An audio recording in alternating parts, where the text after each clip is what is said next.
कहानी की शुरुआत होती है एक राजकुमार से जो अपने राज्य महल और ऐशो आराम की जिंदगी त्याग कर बौद्ध संघ में शामिल हो गया था। बौद्ध संघ के नियमों के अनुसार नए भिक्षुओं को ध्यान करना सिखाया जाता था और उन्हें भिक्षा मांगने भेजा जाता था ताकि उनका अहम कमजोर हो और उनका व्यवहार विनम्र हो सके। राजकुमार भी अन्य भिक्षुओं की तरह भिक्षा मांगने लगा। एक बार जब वह भिक्षा मांगने निकला, उसे 2 घरों से भी भिक्षा नहीं मिली। शुरू में उसे निराशा हुई, लेकिन कुछ ही पलों में उसका मन शांत हो गया। वह गौतम बुद्ध के पास गया और उन्हें यह बात बताई। बुद्ध ने समझाया कि यह अच्छा है और उसे अगले दिन महल की तरफ भिक्षा मांगने भेजा। अगले दिन जब राजकुमार महल के पास से गुजरा तो उसे अपने पुराने ऐशो आराम की याद आ गई। उसने सोचा कि महल में उसे स्वादिष्ट पकवान और सेवक मिलते थे, लेकिन जल्द ही उसे एहसास हुआ कि यह सब अतीत की स्मृतियां हैं और उसने इन्हें केवल देखा। उसने देखा कि मन कैसे खेल खेलता है और उसे बेचैन करने की कोशिश करता है। इस अनुभव से उसने मन की गहरी समझ और सूक्ष्म दृष्टि प्राप्त की।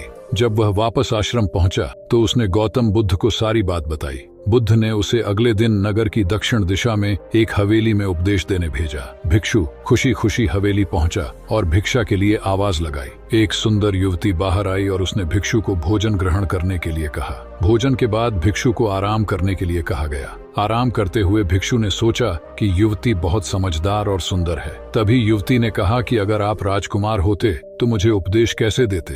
भिक्षु चौंक गया और पूछा कि क्या आप मेरे मन को पढ़ सकती हैं। युवती ने उत्तर दिया कि ध्यान करते करते उसका मन शांत हो गया है और इसलिए वह दूसरों के विचार समझ सकती है। भिक्षु घबराकर आश्रम लौट आया और गौतम बुद्ध से सब कुछ बताया। बुद्ध ने उसे सांत्वना दी और समझाया कि नकारात्मक विचारों को बढ़ा चढ़ाकर नहीं सोचना चाहिए। बुद्ध ने उसे अगले 7 दिन युवती के घर भिक्षा मांगने भेजा और कहा कि अपने विचारों को जज मत करना। भिक्षु ने ऐसा ही किया और जब वह वापस लौटा तो वह पूरी तरह शांत था। आश्रम लौटने पर भिक्षु ने अपने अनुभवों के बारे में गौतम बुद्ध को विस्तार से बताया। बुद्ध ने धैर्य पूर्वक उसकी सारी बातें सुनी और उसे सांत्वना दी।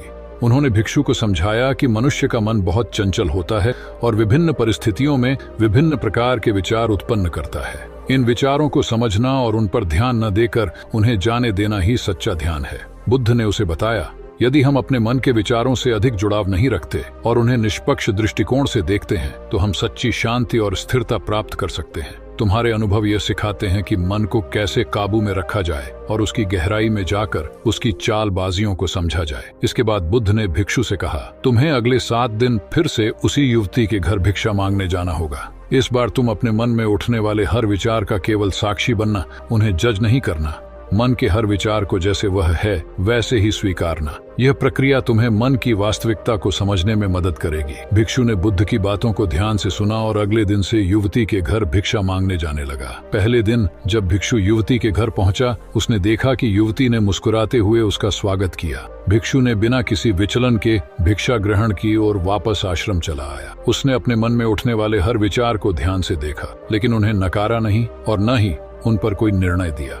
दूसरे दिन जब भिक्षु फिर से युवती के घर गया तो युवती ने उसे एक सुंदर फूल भेंट किया। भिक्षु ने उस फूल की सुंदरता को देखा और अपने मन में उठने वाले हर विचार को शांति से स्वीकारा। दिन बीतते गए और भिक्षु ने देखा कि उसके मन में विचारों की संख्या कम होने लगी है और एक गहरी शांति स्थापित होने लगी है। तीसरे दिन जब भिक्षु युवती के घर गया, उसने देखा कि युवती ने उसके लिए विशेष रूप से तैयार किया हुआ भोजन रखा है। भिक्षु ने उस भोजन को ग्रहण किया और अपने मन के हर विचार को गहराई से देखा, लेकिन उन्हें कोई महत्व नहीं दिया। चौथे दिन युवती ने भिक्षु को अपने मन की शांति के बारे में बताया और कहा कि कैसे वह भी ध्यान और साधना से इस स्थिति को प्राप्त कर पाई है। भिक्षु ने इस बातचीत को भी एक नए दृष्टिकोण से देखा और समझा कि मन की शांति के लिए विचारों को नहीं बल्कि उन्हें देखने और समझने की जरूरत है। 5वें और 6ठे दिन भी भिक्षु ने इसी तरह युवती के घर भिक्षा मांगी और हर दिन उसके मन में उठने वाले विचारों की गहराई में जाकर उन्हें समझा। उसने देखा कि उसके विचार अब धीरे धीरे शांत हो रहे हैं और वह अपने मन की चालबाजियों को बेहतर तरीके से समझने लगा है। 7वें दिन जब भिक्षु युवती के घर पहुंचा, उसने देखा कि युवती ने उसे एक विशेष संदेश दिया है। युवती ने कहा, तुम्हारे साथ बिताए गए ये 7 दिन मुझे भी सिखाने का एक अनुभव था। मैंने देखा कि कैसे तुम अपने मन के विचारों को समझकर शांति की ओर बढ़े हो। भिक्षु ने उसे धन्यवाद दिया और उसके घर से निकलकर वापस आश्रम लौट आया। उसने गौतम बुद्ध को अपने अनुभवों के बारे में बताया और कहा,